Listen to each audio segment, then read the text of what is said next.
I know, that's the same.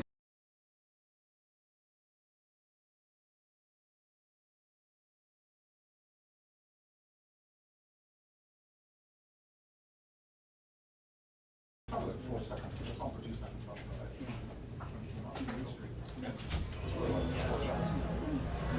We're not having lost the conversation.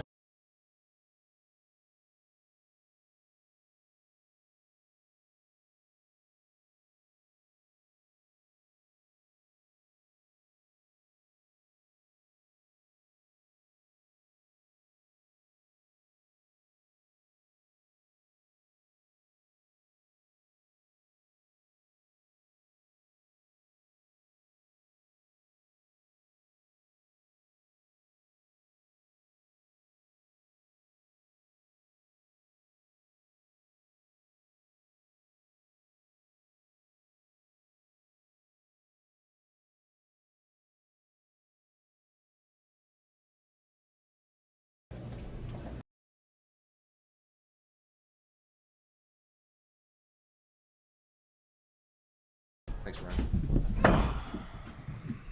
Guys, just a quick reminder, if you want to ask a question, please raise your hand. We'll go around the order, and then we'll go back around for follow-ups. Adam, you want to kick things off? Sure. Okay, go ahead.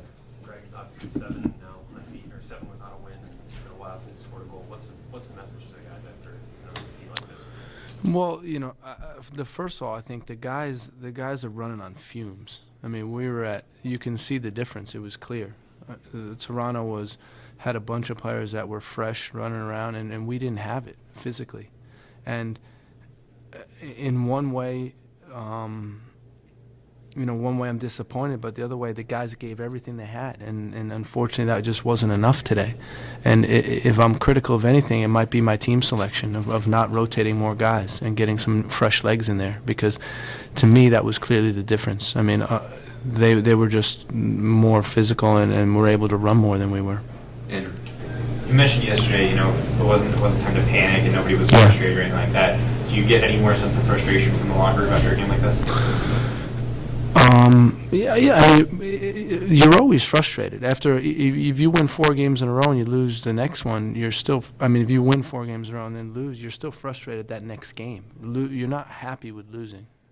I think that there's, we're not at a stage where we're examining, are these the right players? Is this the right system? We're not at that stage. I think that, we believe in this group, and, it's a good group, and we're going to improve. We're going to get better. I think that, like I said, I think today was a byproduct of just extreme fatigue and having to play the 3rd match in 7 days and traveling and weather conditions and everything. So, that's the way I see it. You mentioned the fatigue. Is that a matter, the lack of rotation, is that a matter of, the secondary guys not being, ready to step in, not understand the system, having confidence in them? I mean, why the decision, I guess, to stick with the same group? Yeah, that's a good question. And again, I'll take responsibility for that. I think that I should have put some fresh guys in. And there's some guys that are clearly ready, and I gave the starters the benefit of the doubt, and in this case, I think we should have went with fresh legs. Looking back on it. Bob. The shutouts, is that just one of those things, or does it get worse? Do people start pressing? I mean, how does? And you keep adding them up like that. Yeah, well, I think you need a certain explosiveness, certain dynamic, and certain poise in front of goal to capitalize on your opportunities. I mean, there's times in the first half where we're in crossing positions, and it ends up a counterattack for the other team. So we're going to look at that and analyze that, but it's certainly, we got to get better in that aspect of the game around the goal, and we got to get better. With World Cup coming up and some camps, you're going to be losing some people. You're being forced to rotate. Do you have an idea, where to kind of, move the team as far as what you want to see on the field, personnel-wise? Yeah, I mean, this is a good opportunity for some new guys to step up, and I think that they're going to have to, and we'll give them a chance, and we'll see. But I'm confident that we have guys that are ready to play. Andrew? You mentioned yesterday, that you'd have some serious conversations about guys, or with guys about whether they were, ready to go or not. Yeah. Do you think it was a case of them, sort of overestimating how much they could go? Yeah, I mean, you rarely get players that are going to tell you, no, coach, I'm not ready. So, I think that we tried to have serious conversations. Guys wanted to play, and they wanted to make up for the game in Houston and unfortunately, they didn't have it physically to be able to do that. Ryan and then Adam. Preparing for next week, is rest the primary focus, or how much do you take a look back? No, absolutely. It's recovery right now. It's recovery. I mean, a lot of guys played a lot of minutes in the last 7 days, and it's about getting away from the game for a couple days and resting their bodies, healing their bodies. I mean, you see some of the guys are banged up. So that's the priority right now, and then have a good week of training, a full week of training, and then go up to Portland and try to play a good game. You said after Houston that offensively things weren't the way you draw them up. Guys were in wrong positions and things like that. Did you feel that was better tonight?